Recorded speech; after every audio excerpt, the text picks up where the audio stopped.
দলের পক্ষ থেকে আমাদের অবস্থান শুনেছেন। আমাদের আজ সকাল থেকে অর্থাৎ 9টা থেকে আমাদের দেশ গড়ার পরিকল্পনা নামক শীর্ষকের মতবিনিময় সভা চলছে ইসলামিক ইনস্টিটিউশন। সেখানে প্রধান অতিথি হিসেবে উপস্থিত রয়েছেন বিএনপির ভারপ্রাপ্ত চেয়ারম্যান জনাব তারেক রহমান। সেজন্য আমরা ছাত্র দলের সকল পর্যায়ের নেতাকর্মী, বিশেষ করে আমি সাধারণ সম্পাদক সহ ছাত্র দলের শীর্ষ পর্যায়ে টিআইপিতে ছিলাম। তার এক পর্যায়ে আমরা জানতে পারলাম যে জুলাই যোদ্ধা এবং এই জুলাই আগস্ট গণঅভ্যুত্থানে ভূমিকা পালন করে আমাদের একজন সহযোদ্ধা উসমান হাদিকে গুলি করা হয়েছে। আমরা তাৎক্ষণিকভাবে এর প্রতিক্রিয়া জানিয়েছি এবং আমরা যে বিগত সময় বলে এসেছি এই দেশের আইন শৃঙ্খলা পরিস্থিতির চরম অবনতি ঘটেছে, বিশেষ করে 5 আগস্টের পর থেকে। কিন্তু তার আজকে শিকার হয়ে গেল আমাদের জুলাই আগস্টের সহযোদ্ধা উসমান হাদি। আমরা এই ঘটনার ধিক্কার জানাচ্ছি।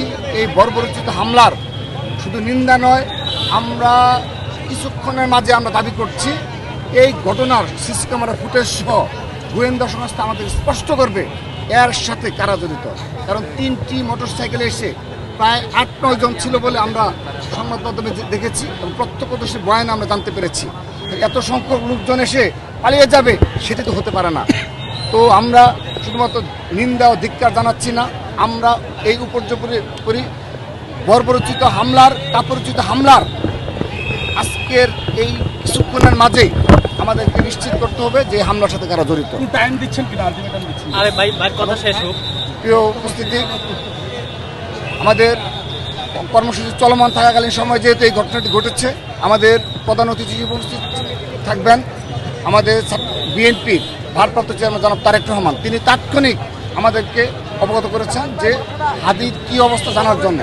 আমরা তাকে অবহিত করেছি এবং আমাদেরকে নির্দেশনা প্রদান করেছেন যে দ্রুততম সময়ে এই কর্মসূচি বাদ রেখে আমাকে এবং সাধারণ সম্পাদককে এবং ঢাকা বিশ্ববিদ্যালয়ের প্রেসিডেন্ট সেক্রেটারিকে বলেছেন যে তাৎক্ষণিক হাদির খোঁজ নিয়ে তাকে অবগত করার জন্য।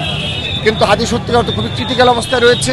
আমরা মহান রাব্বুল আলামিনের কায়মনোবাক্যে মন থেকে হৃদয় থেকে দোয়া করছি আমাদের হাদি অতি দ্রুত যেন সুস্থ হয়ে ফিরে আসে। হাদি শুধুমাত্র একজন জুলাই যোদ্ধা নয়, হাদি ব্যক্তিগতভাবে আমাদের সাথে যোগাযোগ রেখেই কর্মসূচি প্রণয়ন করে এবং হাদির ক্ষেত্রে সবসময়ই অনেক বিষয় রয়েছে, কিন্তু ওর প্রতি আমাদের আলাদা একটা সহানুভূতি রয়েছে, বিশেষ করে ছাত্র দলের। কারণ ও যখনই কোনো কর্মসূচি ঘোষণা করে আমাদের সাথে ও আনুষ্ঠানিকভাবেই যোগাযোগ করে, ফোন কলে হোক সাক্ষাতে হোক দাওয়াতপত্রটা মিনিমাম পৌঁছে দেয়। ও যেদিন নির্বাচনী প্রচারণ শুরু করলো শাহবাগ থেকে, এই দাওয়াতটা আমাদেরকে পৌঁছে দেওয়া হয়েছে। আমরা যেন উপস্থিত থাকার চেষ্টা করার জন্য দোয়া করি। আমরাও চেয়েছি এরকম জুলাই যুদ্ধে তারা ফ্রন্ট লাইনে থেকে রাজনীতি করবে। তো যা হোক, আজকের এই কাপুরুচিত হামলায় আমাদের সহযোদ্ধা হাসপাতালে মুমূর্ষু অবস্থায় রয়েছে।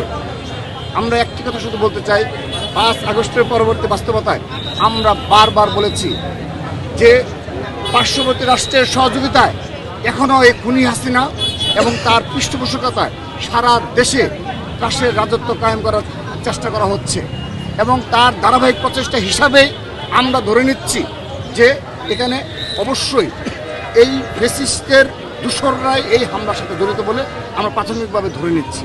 কিন্তু তদন্তে নিশ্চিত হওয়ার আগ পর্যন্ত কোনো বিষয় নিশ্চিত নয়। আমাদের দলের হাইকমান্ড এবং ছাত্র দলের পক্ষ থেকে আমরা দোয়া করতে পারি, দোয়া করছি এবং তার পাশে থাকতে পারি, প্রতিবাদ করছি। কিন্তু আমরা এর শেষ দেখে নেব, এর পেছনে যে বা যারা জড়িত থাকুক এবং এই দেশের গণতান্ত্রিক প্রক্রিয়া যারা বিনষ্ট করতে চায় তার বিরুদ্ধে যে ভাষায় জবাব দেওয়া প্রয়োজন ছাত্রদল সেই ভাষায় জবাব দেবে।